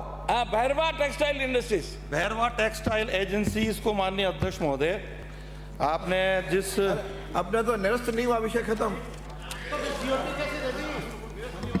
राजस्थान प्रदूषण नियंत्रण मंडल द्वारा इकाई की जारी इनके पत्र के बाद उसकी जो कंसेंट टू ऑपरेट थी वो निरस्त की गई। उसके बाद उसके ऊपर 7,59,500 रुपए उसके ऊपर पेनल्टी लगाई गई। फैक्ट्री के द्वारा अलग अलग 2 किस्तों में फैक्ट्री को इसका जो पेनल्टी दी गई उसको विभाग के अंदर जमा कराया गया। फिर दोबारा आरओ द्वारा चेक किया गया और चेक करने के पश्चात उसको कंसेंट टू ऑपरेट, क्योंकि उसके सारे मानक सही पाए गए, कंसेंट टू ऑपरेट द्वारा जारी की गई भैरव टेक्सटाइल के संदर्भ में। जिस 70 लाख की यूनिट की आप बात कर रहे हैं जिसका नाम लेने में इनको गुरेज है, वो गुलेचा प्रिंटिंग वर्क्स है और उसके ऊपर ना तो कोई कंसेंट टू ऑपरेट विभाग द्वारा दी गई है और वो फैक्ट्री आज तक बंद पड़ी हुई है। चलिए, अगला प्रश्न है रामविलास। प्रश्न संख्या 37। माननीय मंत्री जी। माननीय अध्यक्ष महोदय, खंड 1 विधानसभा क्षेत्र लालसोट में विशेष बात है वर्तमान में 23 शराब दुकानें आवंटित होकर संचालित हैं। एक सेकंड माननीय मंत्री जी। अपने जो ये किताब नियम बने हुए हैं, इस नियम के प्रक्रिया में स्पष्ट लिखा हुआ है, नियम क्रमांक 14, उसमें व्यक्तिगत रूप से दोषारोपण नहीं किया जाएगा। न वह दोषारोपण ध्वनित होगा। सुन तो लीजिए, आ गया ध्यान में। पाली से आने वाले माननीय विधायक ध्यान में आ गया। किसी व्यक्ति विशेष के खिलाफ प्रश्न उठा रहे, व्यक्ति विशेष के खिलाफ ये अलाउ नहीं किया जाना। माननीय हरिमोहन, आप वरिष्ठ सदस्य हैं। हाँ माननीय मंत्री जी, आप उत्तर जा रहे हैं। अरे आप बैठो, आपका हो गया माननीय मंत्री जी। अरे आप बिराजो, आपको अनुमति किसने दी? बिना अनुमति के बोलना मना है। चलिए आप तो अपना उत्तर। माननीय अध्यक्ष महोदय, खंड 1 विधानसभा क्षेत्र लालसोट में वर्तमान में 23 शराब दुकानें आवंटित होकर संचालित हैं। विवरण परिशिष्ट 1 पर संलग्न है। खंड 2, जी हाँ, सभी शराब दुकानें नियम अनुसार संचालित की जा रही हैं। खंड 3 आबकारी एवं मद्य संयम नीति वर्ष 2025 से 2029 के बिंदु संख्या 13 के अनुसार स्वीकृत शराब की दुकानों पर अधिकतम विक्रय मूल्य से अधिक मूल्य पर शराब बिक्री अनुमत नहीं है। प्रिंट रेट से अधिक मूल्य पर शराब बिक्री की शिकायत प्राप्त होने पर संबंधित के विरुद्ध नियमानुसार कार्रवाई की जाती है। विगत 5 वर्षों में MRP के संबंध में कुल 18 अभियोग दर्ज किए गए हैं। वर्षवार सूची परिशिष्ट 2 पर संलग्न है। खंड 3 राज्य सरकार द्वारा घोषित की गई आबकारी एवं मद्य संयम नीति के मद्य संयम के प्रावधानों पर बल दिया गया है। वर्तमान में प्रदेश में शराबबंदी लागू करने का कोई प्रस्ताव विचाराधीन नहीं है। माननीय सदस्य। माननीय अध्यक्ष जी, आपके जरिए मेरा निवेदन है, मेरी विधानसभा से आने वाली पिछली सरकार में आबकारी मंत्री थे और उनके जितने भी गुर्गे थे उन्होंने दुकानें वहाँ खोल रखी है और एक दुकान के एवज में एक लाइसेंसदार की दुकान है, उसके एवज में 5-5 दुकानें अवैध चला रखी है ब्रांच के नाम से। क्या सरकार उन पे कार्रवाई करने की मंशा रखती है? अरे प्रश्न, अरे आपका गुर्गे उनके एक नहीं 10 गुर्गे मैं बताऊंगा आपको, इसका आपको आपत्ति नहीं होनी चाहिए। आपका प्रश्न नहीं है, पूरे प्रश्न आ रहा है। आप प्रश्न है, पूरे प्रश्न है, आप उत्तर प्रश्न है। हाँ, ये गुर्गे शब्द हटा देंगे। माननीय अध्यक्ष महोदय, जो भी असंसदीय शब्द होगा वो स्वतः हटा दिया जाएगा, कोई भी बोलेगा। माननीय अध्यक्ष महोदय, विधानसभा लालसोट में हमारे राजस्थान की 7,665 दुकानों में से 23 लाइसेंस्ड ऑपरेटर्स हैं। जितनी भी दुकानें हैं वो वैध हैं और वो ऑपरेटिंग विद इन रूल्स। पिछले 5 साल में 18 कंप्लेंट्स आए थे। MRP के ऊपर 18 FIR लॉन्च किए गए। और मैं माननीय सदस्य को ये बताना चाहूँगा कि जो आपने हेरा फेरी या जो भी अनियमता आपने जिसके बारे में आप कंप्लेन कर रहे हैं, इसकी शिकायतें आई हैं हमारे डिपार्टमेंट में और आपका जो DSO दौसा है 25 दिन पहले उसको APO कर दिया गया है। धन्यवाद मंत्री। अगला प्रश्न है श्री गोपीचंद मीणा। माननीय अध्यक्ष महोदय, प्रश्न संख्या 80। माननीय मंत्री महोदय। खंड 1 वर्तमान में विधानसभा क्षेत्र जहाजपुर में 353 आंगनबाड़ी केंद्र संचालित हैं। इनमें से 30 आंगनबाड़ी केंद्रों के विभागीय भवन जर्जर हैं, जिनमें संचालित आंगनबाड़ी केंद्रों को अन्यत्र सुरक्षित स्थानों पर स्थानांतरित कर दिया गया है। इसके अलावा 108 भवन मरम्मत योग्य हैं। उक्त 138 आंगनबाड़ी केंद्र भवनों की मौका जांच रिपोर्ट, क्षतिग्रस्तता एवं अनुमानित लागत सहित विवरण परिशिष्ट अ पर संलग्न है। खंड 2 जी हाँ, मरम्मत योग्य विभागीय भवनों की मरम्मत तथा नाकारा घोषित जर्जर विभागीय भवनों के स्थान पर नवीन भवन निर्माण वित्तीय संसाधनों की उपलब्धता व कार्य की परस्पर प्राथमिकता के आधार पर करवाया जाना निर्भर करता है। विभाग द्वारा विधानसभा जहाजपुर के 15 आंगनबाड़ी केंद्रों के विभागीय भवनों की मरम्मत करवाने हेतु दिनांक 12/8/2025 को वित्तीय स्वीकृति जारी की गई है एवं 7 आंगनबाड़ी केंद्रों को आदर्श आंगनबाड़ी केंद्रों के रूप में विकसित करने के लिए वित्तीय स्वीकृति जारी की गई है। इसके अतिरिक्त शेष मरम्मत योग्य आंगनबाड़ी केंद्रों की मरम्मत का कार्य CSR, DMFT, MLA LAD, MP LAD महानरेगा अथवा अन्य वैकल्पिक माध्यम से किए जाने के प्रयास भी किए जाएंगे। माननीय अध्यक्ष महोदय, आपके माध्यम से हमारे लोकप्रिय मुख्यमंत्री जी का और हमारे वित्त मंत्री उप मुख्यमंत्री महोदय का धन्यवाद आभार प्रकट करना चाहता हूं कि कांग्रेस के शासन के टाइम हमारे जर्जर भवनों की सूद नहीं ली। पहली बार इन्होंने पहली बार ये हमेशा प्रश्न का आप प्रश्न में 27 स्पीकर तय किए, इसके लिए बहुत बहुत धन्यवाद, आभार, बहुत बहुत धन्यवाद। चलिए अगला प्रश्न श्री अनिल कुमार शर्मा। प्रश्न आएंगे ज्यादा, प्रश्न संख्या प्रश्न उत्तर ही नहीं 39। माननीय मंत्री जी। अध्यक्ष महोदय, खंड 1, जी हाँ, सरदार शहर में उप जिला चिकित्सालय एवं ट्रॉमा सेंटर हेतु वर्ष 2023 में कस्बा सरदार शहर के खसरा नंबर 594/497 तादादी 9.27 हेक्टेयर में से 3.28 हेक्टेयर एसडीएच के लिए 0.23 हेक्टेयर भूमि अपने ट्रॉमा सेंटर के लिए आवंटित की चुकी है। विवरण परिशिष्ट अ पर संलग्न है। खंड 2, जी हाँ, बजट घोषणा वर्ष 2025-26 के बिंदु संख्या 58.13.00 के तहत उप जिला चिकित्सालय सरदार शहर में के एक भवन निर्माण हेतु वित्त विभाग द्वारा राशि 35 करोड़ की सीमांतगत प्रस्ताव NHM PIP 2026-27 में सम्मिलित किए जाने एवं निविदाएं आमंत्रित किए जाने की सहमति प्रदत्त की गई है। प्रति परिशिष्ट ब पर संलग्न है। ट्रॉमा सेंटर सरदार शहर के भवन निर्माण हेतु राज्य सरकार की स्वीकृति संख्या 13/2023-2024 दिनांक 3/5/23 प्राप्त है। प्रति परिशिष्ट स पर संलग्न है एवं जिसके तहत दिनांक 27/9/2023 को निविदा आमंत्रित की जा चुकी है।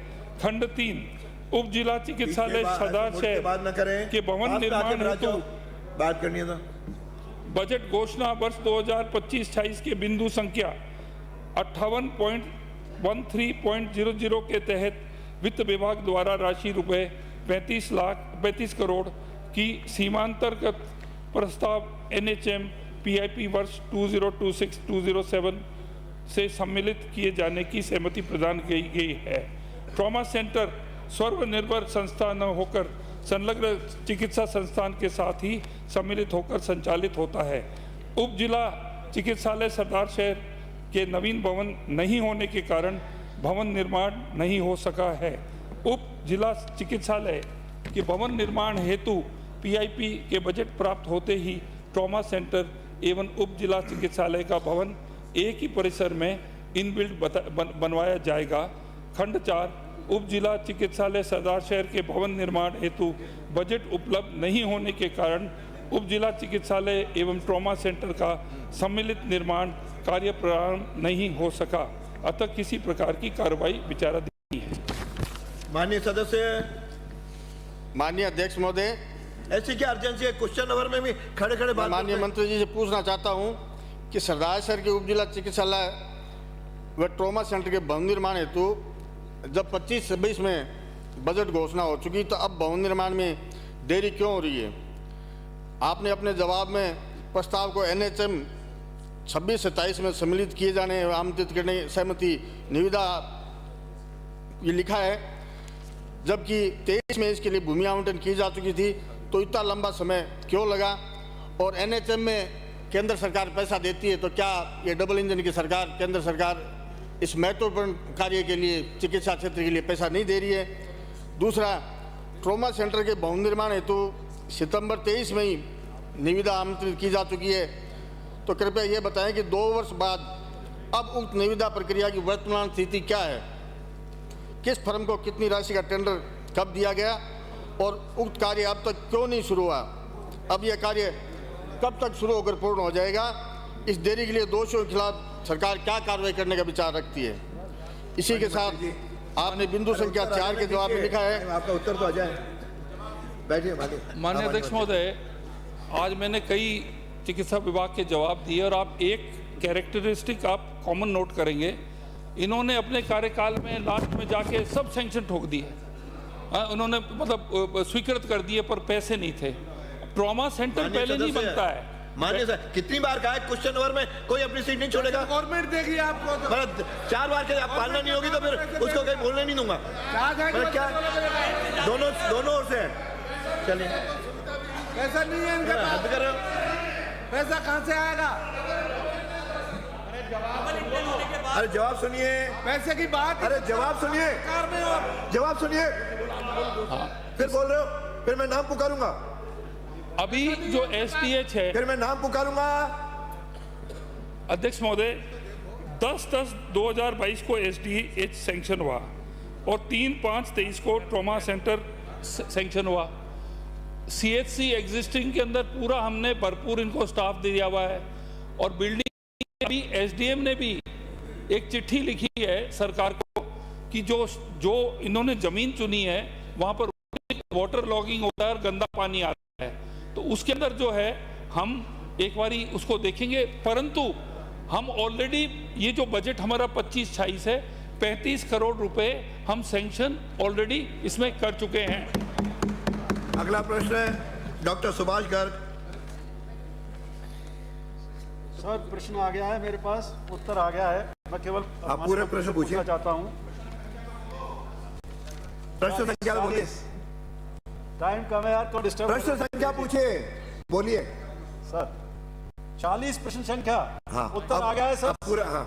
अब आप माननीय मंत्री जी, आपने जवाब दिया है, वैसे गलत जवाब है, लेकिन मैं आपसे सीधा पूछ रहा हूं। बोलिए मत, माइक सीधा करो।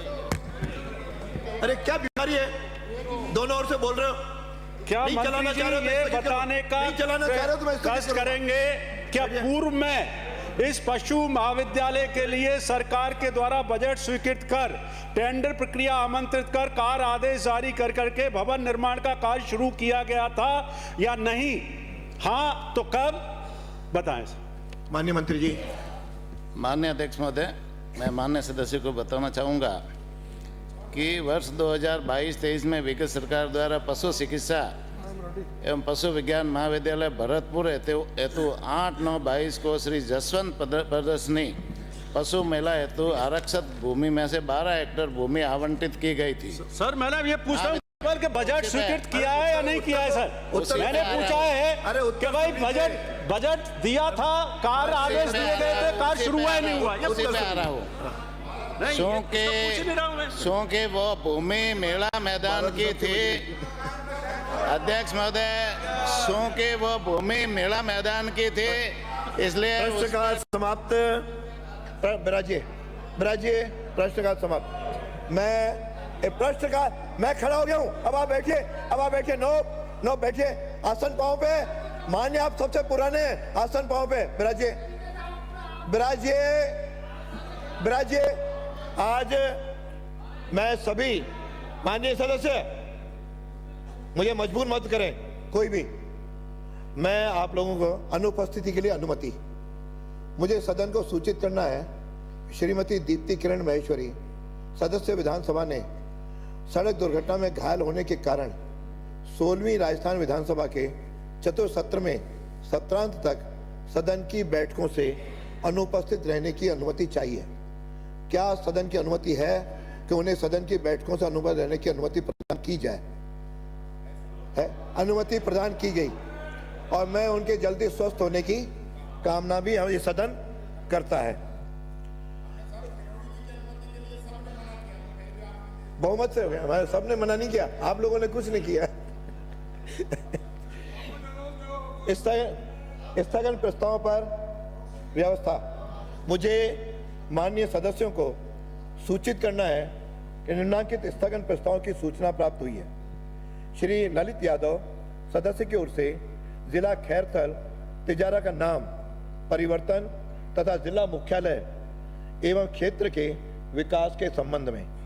श्री विकास चौधरी सदस्य की ओर से प्रदेश में अतिवृष्टि प्रभावितों को तत्काल सहायता उपलब्ध नहीं करवाए जाने से उत्पन्न स्थिति के संबंध में।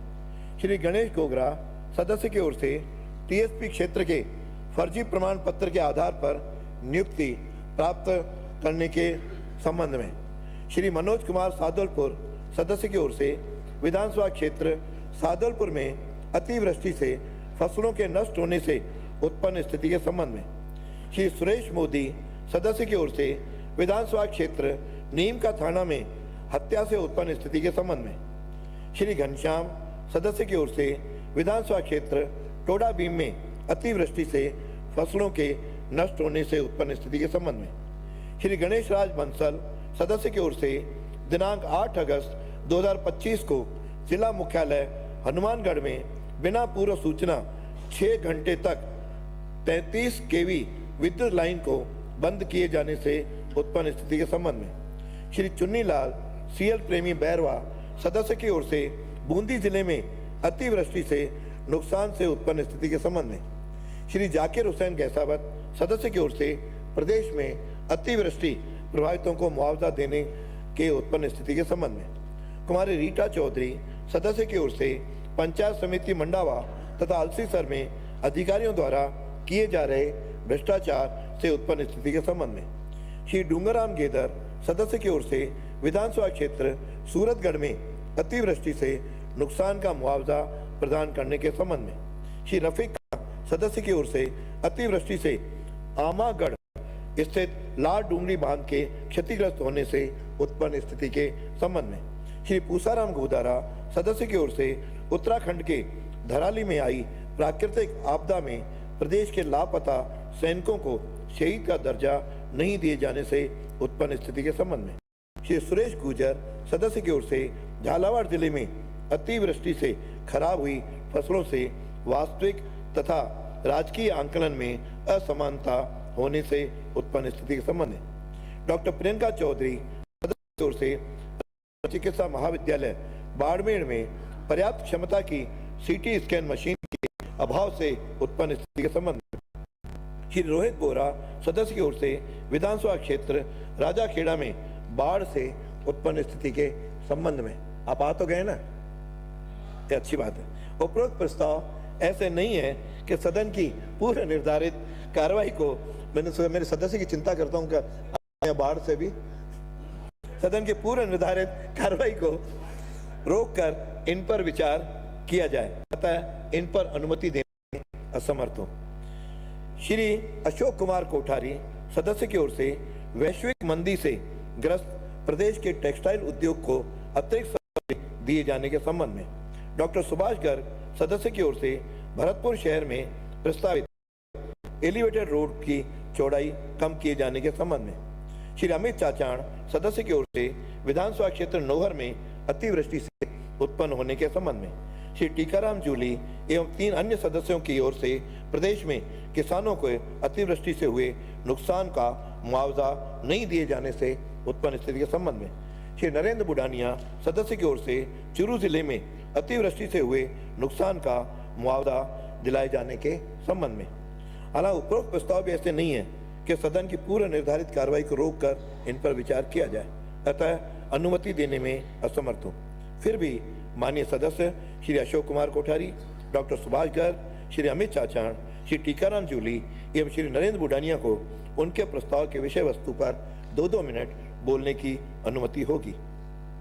प्रक्रिया के नियम 295 के अंतर्गत प्राप्त सूचनाएं, श्री मनोज कुमार सुजानगढ़ सदस्य की ओर से सुजानगढ़ शहर हेतु पूर्व में स्वीकृत ड्रेनेज परियोजना को पूर्ण करने के संबंध में, श्री लक्ष्मण सदस्य की ओर से प्रदेश में निम्न गुणवत्ता की सड़क निर्माण से हो रही दुर्घटनाओं की जिम्मेदारी तय किए जाने के संबंध में, श्री महेंद्र पाल मीणा सदस्य की ओर से विधानसभा क्षेत्र जमवारामगढ़ में उप जिला अस्पताल हेतु भूमि आवंटन किए जाने के संबंध में, श्री कालूराम सदस्य की ओर से प्रदेश में हनुमान जयंती एवं गणेश जन्मोत्सव पर राजकीय अवकाश घोषित किए जाने के संबंध में, श्री रविंद्र सिंह भाटी सदस्य की ओर से प्रवासी राजस्थानियों के साथ हो रहे विवादों एवं घटनाओं पर अंकुश लगाए जाने के संबंध में, श्री गोविंद प्रसाद सदस्य की ओर से विधानसभा क्षेत्र मनोहर थाना के लघु एवं सीमांत कृषकों की समस्याओं का समाधान करने के संबंध में, श्री विनोद कुमार सदस्य की ओर से विधानसभा क्षेत्र पीलीबंगा में अतिवृष्टि प्रभावितों को अविलंब सहायता उपलब्ध करवाए जाने के संबंध में, श्री रूपेंद्र सिंह कुन्नर सदस्य की ओर से श्री गंगानगर जिले में बढ़ते अपराधों पर अंकुश लगाए जाने के संबंध में, श्रीमती शोभा चौहान सदस्य की ओर से विधानसभा क्षेत्र सोजत की बगड़ी नगर उप तहसील को क्रमोन्नत किए जाने के संबंध में, श्रीमती सुशीला रामेश्वर डूडी सदस्य की ओर से विधानसभा क्षेत्र नोखा की बदहाल विद्युत अवस्था के सुधार के संबंध में, श्री राजेंद्र सदस्य की ओर से विधानसभा क्षेत्र महुआ के शहरी तथा ग्रामीण क्षेत्र में विद्युत तंत्र के सुदृढ़ीकरण के संबंध में, श्री चंद्रभान सिंह चौहान सदस्य की ओर से डोडा चूरे का नष्ट करने के संबंध में जारी परिपत्र को निरस्त किए जाने के संबंध में, श्री गणेश गोगरा सदस्य की ओर से प्रदेश में राजकीय विद्यालयों के भवन गिरने से मृतक विद्यार्थियों के परिजनों को आर्थिक सहायता उपलब्ध करवाए जाने के संबंध में, श्री कैलाश चंद्र वर्मा सदस्य की ओर से विधानसभा क्षेत्र बगरू को जगतपुरा जोन की कॉलोनी में सीवरेज हेतु राशि आवंटन के संबंध में, श्री हमीर सिंह भायल सदस्य की ओर से विधानसभा क्षेत्र सिवाना के धार्मिक स्थलों तक सड़कों का निर्माण करवाए जाने के संबंध में। माननीय सदस्यों को उनके द्वारा दी गई सूचना को पढ़ने की अनुमति होगी। पर्ची आज दिनांक 4 सितंबर 25 को शून्यकाल में बोलने के लिए 51 पर्चियां प्राप्त हुई, जिनमें से शलाका द्वारा 4 पर्चियां चयनित की गईं, जो निम्नानुसार है। श्री चेतन पटेल कोलाना प्रदेश में गोवंश की दुर्दशा बाबत, श्री शंकर सिंह रावत विधानसभा क्षेत्र ब्यावर के राजकीय बालिका उच्च माध्यमिक विद्यालय देलवाड़ा को मर्ज करने से उत्पन्न स्थिति के संबंध में, श्री संदीप शर्मा प्रदेश में कतिपय सरकारी विद्यालय भवनों को जर्जर घोषित करने की प्रक्रिया के सरलीकरण एवं निश्चित समय में गिराने के निर्देश जारी करवाने हेतु, श्री शगन सिंह राजपुरोहित जालोर जिले के लिए जवाई बांध के पानी का हक निर्धारित करना, श्री अशोक कुमार कोठारी।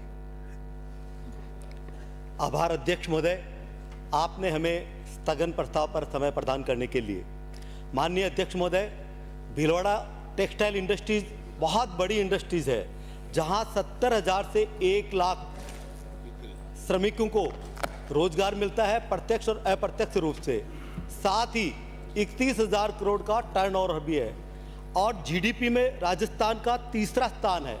आज वो इंडस्ट्रीज बहुत ही वर्तमान समय में संकट के दौर से गुजर रही है और उत्पादन क्षमता कम हो गई है और मजदूर बेरोजगार हो रहे हैं। उसकी वजह रही अभी टैरिफ का बढ़ने से प्रभावित हुआ, साथ ही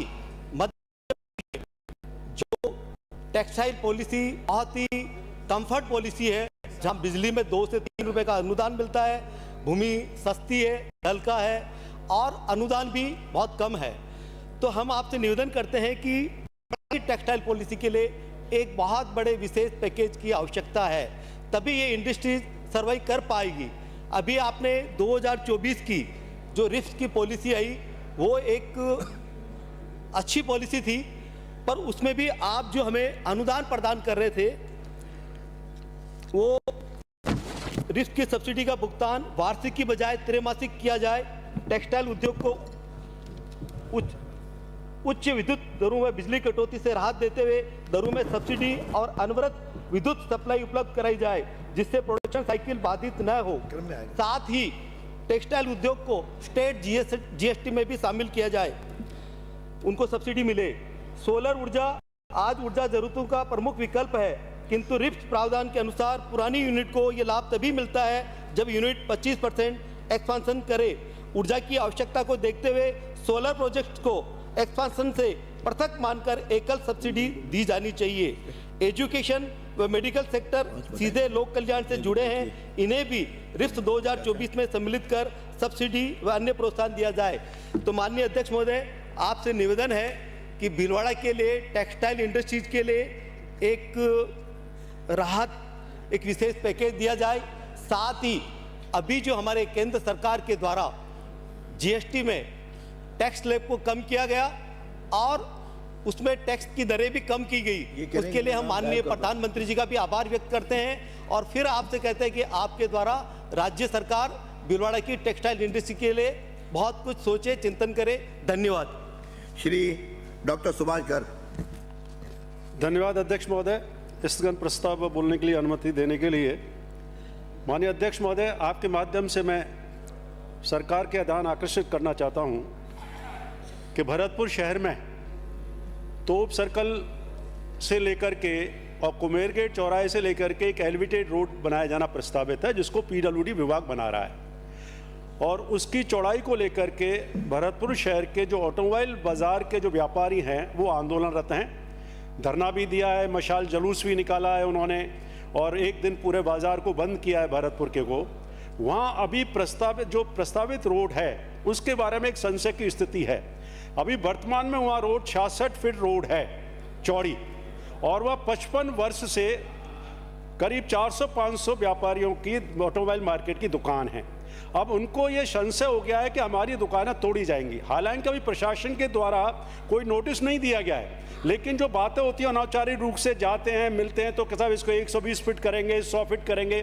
तो एक तो मेरा आग्रह है कि जिस तरह से अंबेडकर सर्किल से लेकर के और 22 गोदाम तक अजमेर रोड तक एक सिंगल एलिवेटेड रोड बनाई है, जबकि भरतपुर की आबादी अभी मुश्किल से 5 लाख भी नहीं है शहर की आबादी, और जयपुर की आबादी कहाँ तक पहुँच गई है, वहाँ सिंगल एलिवेटेड रोड बन रही है, साइड में जो है सर्विस लेन बनी हुई है उसी तर्ज पर, जिससे कि ऑटोमोबाइल के दुकानदारों को, व्यापारियों को, छोटे मजदूरों को नुकसान ना हो, उनकी दुकानें ना तोड़ी जाएं। और मैं सरकार से आग्रह करना चाहता हूं कि व्यापारियों के प्रतिनिधिमंडल को बुला करके उनसे चर्चा की जाए।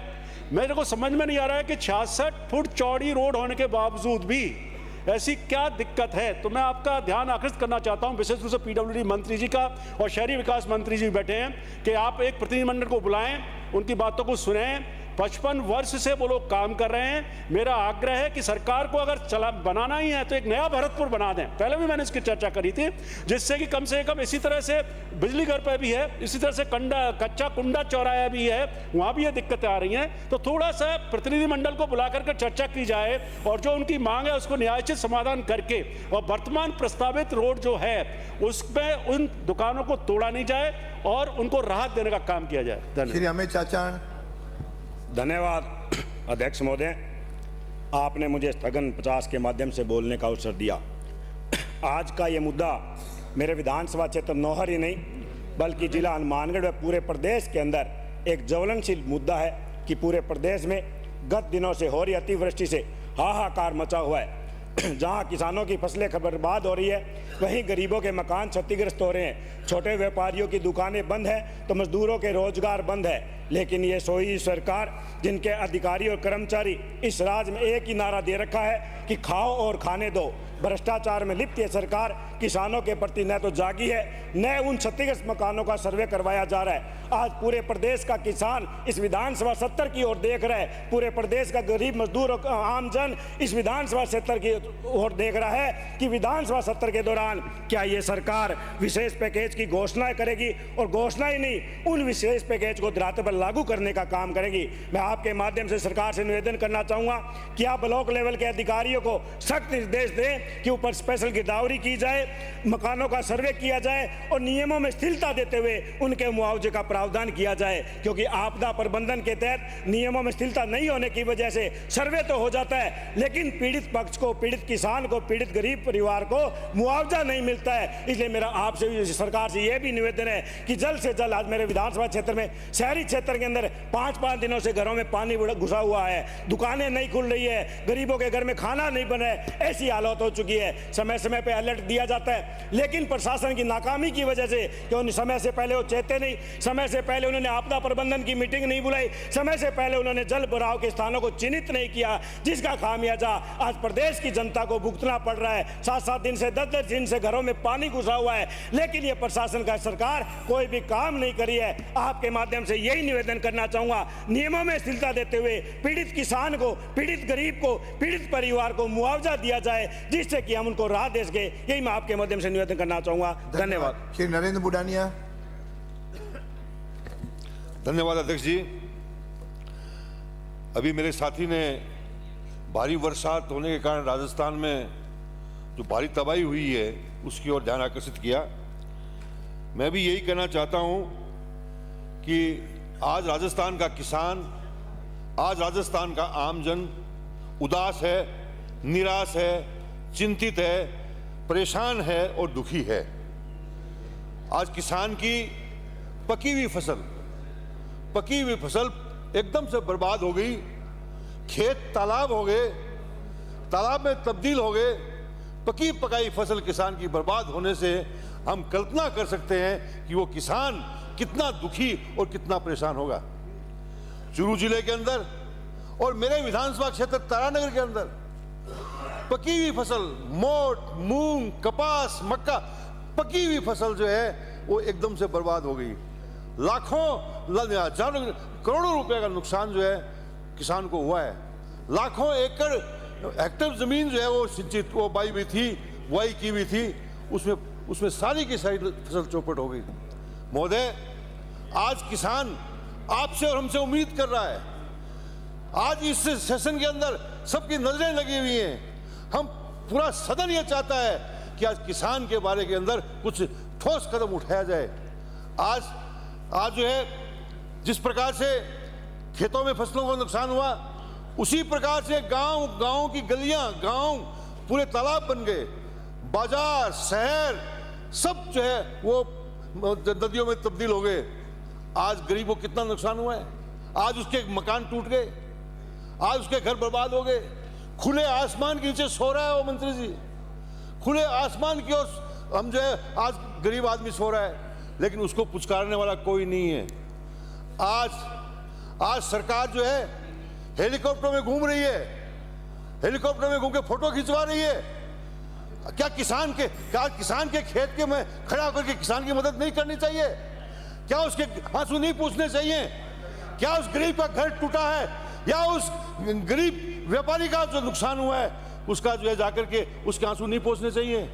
लेकिन सरकार बिल्कुल उदासीन है, उसके बिल्कुल ध्यान नहीं है किसान की तरफ। इसलिए मेरा निवेदन है, मैं मांग करना चाहता हूं कि आप किसान की मदद करिए, उसकी नष्ट हुई फसल का मुआवजा तुरंत दीजिए और घोषणा कीजिए। ये मुख्यमंत्री जी से निवेदन करना चाहता हूं कि विधानसभा में घोषणा कीजिए कि हम किसान की जो है मुआवजा प्रदान करेंगे, उसकी मदद करेंगे। धन्यवाद। श्री टीकाराम जूली। धन्यवाद अध्यक्ष महोदय, जो आपने मुझे इस गंभीर विषय पे बोलने का मौका दिया। हमारे वरिष्ठ सदस्य बुढ़ानिया जी ने, अमित चाचान जी ने और 20 से अधिक विधायकों ने इस विषय को लेकर चिंता जाहिर की है। आज पूरे प्रदेश के जो हालात हैं, मैं तो आज खुश था कि मुख्यमंत्री जी सदन के अंदर आए हैं और आज कोई राहत पैकेज जारी करके जाएंगे, लेकिन जब किसानों की बात आई उससे पहले ही मुख्यमंत्री जी चले गए। आपदा राहत मंत्री हमारे बीच में हैं, लेकिन ऐसा लगता है कि मंत्री जी को भी बेड़ियों में बांध रखा है, उनको खुल के माननीय नेता प्रतिपक्ष, आपकी जानकारी के लिए बता दूं, माननीय मुख्यमंत्री जी अपने चैम्बर में बैठे आपका भाषण सुन रहे हैं। तो मुझे खुशी होगी कि आज मुख्यमंत्री जी बैठे जी यहीं बुला लो और किसानों के लिए घोषणा करवा दो। उस किसान की एक नहीं 2-2 फसल बर्बाद हो चुकी है, 1-1, 1.5 महीने से पानी भरा हुआ है, 15-15 दिनों से बिजली कटी हुई है, गोदामों में रखा हुआ उसका गेहूं सड़ रहा है। ये हालात पूरे प्रदेश की हो चुकी हैं। और माननीय अध्यक्ष महोदय, मैं कहना चाहूंगा उस किसान के लिए मैं जोर से इसलिए बोल रहा हूं कि इस बहरी सरकार के कानों के पर्दे खुल जाए। इस बहरी सरकार के कानों के पर्दे खुल जाए, इसलिए मैं तेज बोल रहा हूं। माननीय अध्यक्ष महोदय, कितने अपने नेता को नहीं मानते हो? अरे अपने नेता का तो सम्मान करो, अपने नेता का तो सम्मान करो, उनको भी मतलब आप नेता नहीं मानते हो क्या? अरे आप नेता नहीं मानते हो या तय करो, हम नेता नहीं मानते। सभापति, ये काम मेरा है, ये काम मेरा है। इनको कृपलानी जी को मैंने अनुमति दी, ये काम आपका नहीं है, आप डिस्कस करोगे, मैं स्थगित कर दूंगा। अध्यक्ष जी मेरा निवेदन है। बैठो, मेरा निवेदन है। मंत्री जी उत्तर बैठे, मंत्री जी उत्तर, अरे मंत्री जी उत्तर दिलाऊंगा, आप बैठो ना यार। ये कृपलानी जी को मंत्री बना दो जिससे कि उत्तर दे दें, यही चाहते हो? मैं सिफारिश कर देता हूं आपकी। किसान की बात आए जब तो कम से कम विरोध मत करो। वो अन्नदाता है, हम सबका पेट भरता है। आज उसकी कितनी फसल बर्बाद हुई, कोई गिरदावरी नहीं। कितनी सड़कें टूटी, कोई इसका एस्टीमेट नहीं। कितने पशु उसके मर गए, कोई एस्टीमेट नहीं। ये हालात प्रदेश के अंदर हो रही है। और यही नहीं अध्यक्ष महोदय, भिवाड़ी हमारा शहर है, पूरा पानी के अंदर भरा पड़ा है, कोई पानी की चिंता नहीं। जयपुर शहर पूरा जयपुर शहर जाम है, लेकिन कोई सरकार को चिंता नहीं। कितने लोगों के मकान टूट गए, वो लोग आज खुली छत के अंदर बाहर बैठे हैं, कोई सरकार को चिंता नहीं। मैं निवेदन करना चाहूंगा आपसे अध्यक्ष जी, इस सरकार को निर्देश दें कि आज ये सरकार पैकेज जारी करे, ताकि इसके राजस्थान के जो किसान हैं उसकी आम आवाम को इमदाद मिल सके। मैं कहना आपका विचार आ गया। क्योंकि ये विषय बहुत गंभीर है, मैं सरकार से चाहूंगा कि इस विषय पे अपनी बात भी रखें। इनका जवाब दें। वास्तव में ये विषय बहुत गंभीर है और पूरे सदन की चिंता है। प्रतिपक्ष के माननीय कई सदस्यों ने इस संबंध में माननीय स्पीकर साहब को जानकारी दी है और माननीय 3 सदस्य अमित चाचान जी, अपने टीकाराम जूली जी और माननीय नरेंद्र बुढ़ानिया जी ने सदन का ध्यान आकर्षित किया है। और ये कहना तो आसान है कि लोग खुले में पड़े हुए हैं, बरसात हो रही है, कोई संभालने वाला नहीं है। लेकिन हमने आश्रय स्थल जहाँ बरसात ज़्यादा हुई है वहाँ नगर पालिका नगर परिषद को कह के आश्रय स्थल और ग्राम पंचायतों को कह के आश्रय स्थल बनाए हैं। और जहाँ खाना नहीं पहुँच पाया वो भोजन के पैकेट भी भेजे हैं। मैं आपको बयान दे रहा हूँ। मैं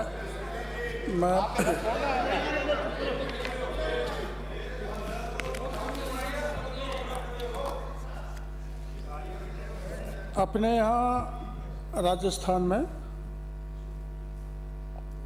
और सालों के अलावा 62.50% बरसात अधिक हुई है, जिससे आपकी चिंता स्वाभाविक है, क्योंकि जगह जगह पानी रुक गया, नेचुरल फ्लो रोक दिए। और असामान्य बरसात 22 जिलों में हुई है। जिन जिलों बताने में समय खराब चाहते हो तो मैं बता दूं, करीब 22 जिलों में एबनॉर्मल रेनफॉल हुआ है और एक्सेस 16 जिलों में हुआ है। 3 जिले ऐसे हैं जिनमें नॉर्मल हुआ है, जिसमें बाड़मेर, डूंगरपुर और सलूबर हैं। हमने जो प्रयास किए हैं वो आपकी जानकारी में देना चाहूँगा। उसके बाद कोई ऐसी मामला आपके उसमें आए तो हमें बताना, हम आपकी इन पर कार्रवाई करेंगे। हमारे पूरे राजस्थान में अब तक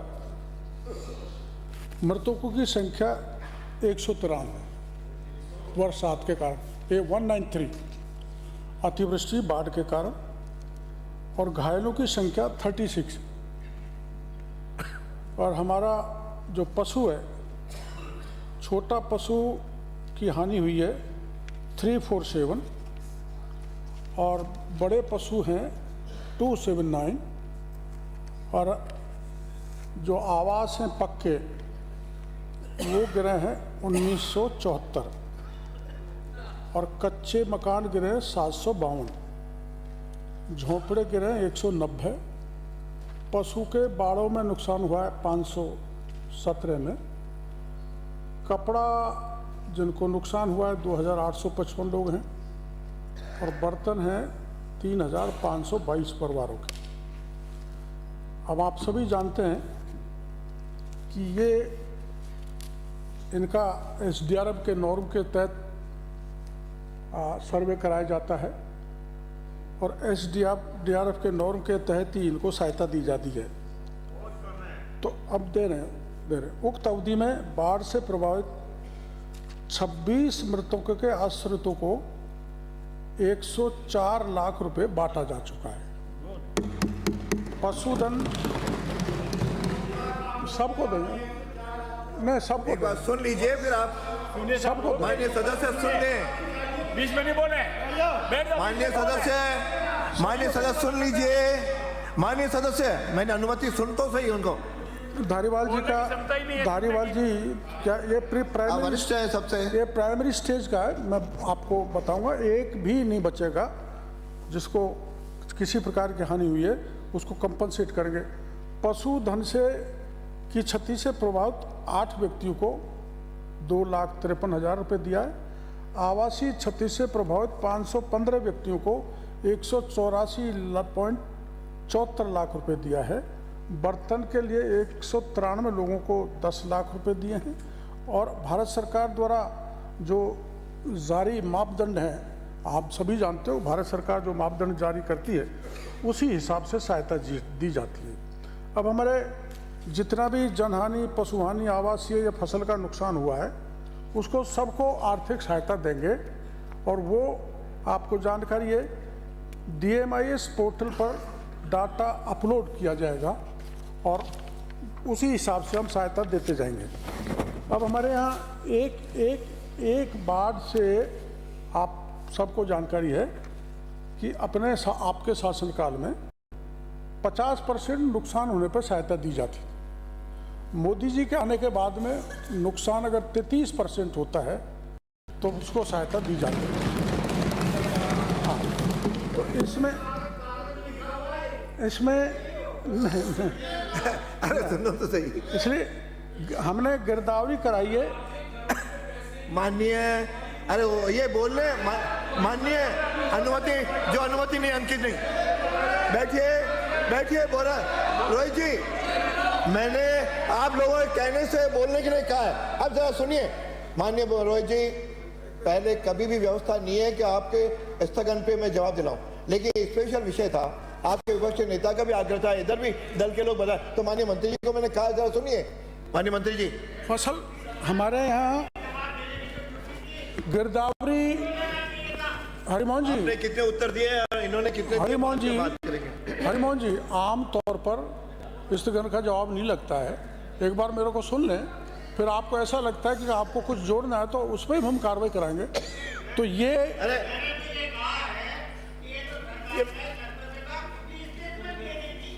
एडजॉर्नमेंट मोशन लाने की जरूरत ही नहीं पड़ती ना। बैठिए। आपके कहने से पहले ही सरकार ने शुरू कर दिया था, आपको बैठा नहीं आता है और सवाल सुनने में आपको तकलीफ हो रही है। कल ही मैंने स्टेटमेंट दिया था, तो ये आंकड़े कहां से आए? बिना सर्वे आंकड़े कहां से आए? माननीय मंत्री जी, आपके मंत्री हैं, माननीय कृषि मंत्री जी, अरे बैठिए, दोनों इसी में उलझोगे तो फिर जवाब नहीं आएगा। हमने जो जितना भी खराबा हुआ उसका गिरदावरी का काम 1 अगस्त 2025 से चालू कर दिया था। अभी गिरदावरी का कार्य जारी है। एक 7D रिपोर्ट बनती है, वो बनाया जा रहा है। और जो मैं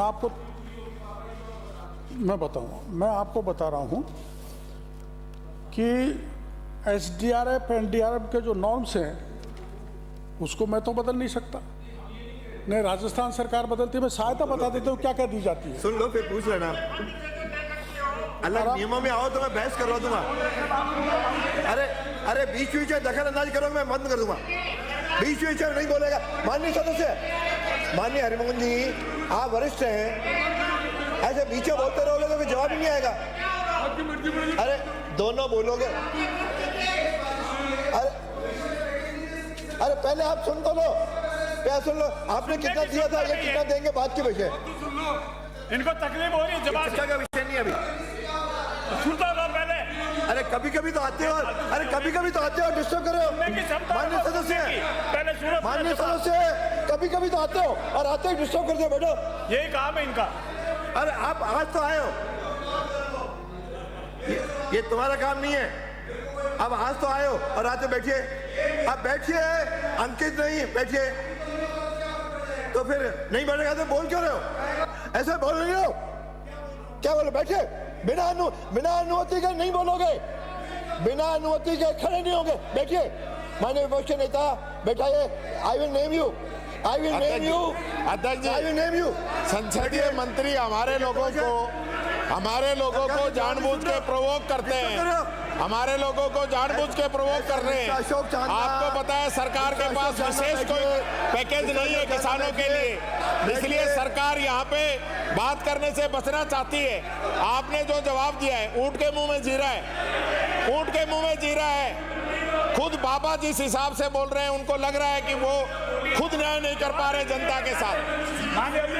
के मुंह में जीरे के समान आपकी व्यवस्था की है सरकार ने, सरकार ने जो सहायता की है, सरकार जो दिलवाओ जवाब सुनना चाहता है।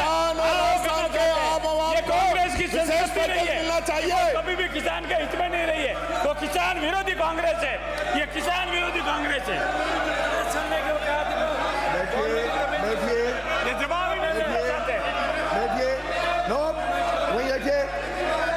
क्या हो जाएगा बताऊंगा, क्या हो जाएगा? चैलेंज कर रहा हूं। अध्यक्ष महोदय, जब हमारे मंत्री जवाब दे रहे हैं और कांग्रेस के नेता बाहर जाके कहेंगे कि मंत्री ने जवाब नहीं दिया, आप सुनो तो सही, आप सुनते ही नहीं हो जवाब मंत्री का जवाब सुनते ही नहीं हो, और अध्यक्ष जी के आसन को चुनौती दे रहे हो। ये संसदीय परंपरा नहीं है, ये कांग्रेस का बनाया हुआ संविधान नहीं है। ये संसदीय परंपराओं का ध्यान रखना है, संसदीय परंपराओं का ध्यान रखना है। आप अध्यक्ष जी को डरा नहीं सकते। आप जिस तरीके से आपके राहुल गांधी जो गालीबाज नेता है उनका वो कहते वही करते हो आप लोग। ऐसे थोड़ी चलता है आपके कहने से। जब हमारे मंत्री जी जवाब दे रहे हैं, हमारे मंत्री जी जवाब दे रहे हैं, सब जवाब ही नहीं सुनते हो, और बाद अगर मीडिया में बयान दे देंगे आप सवाल आप उत्तर नहीं सुन रहे, उत्तर नहीं सुन रहे, जबकि हमारे मंत्री जवाब दे रहे, सक्षम है जवाब दे रहे, उसके बाद भी सुन नहीं रहे, और बाहर जाकर मीडिया में एक ही बयान देंगे जवाब नहीं दिया। नहीं चलेगी, दादागिरी थोड़ी चलेगी। ये गालीबाज नेता की पार्टी है कांग्रेस, गालीबाज नेताओं की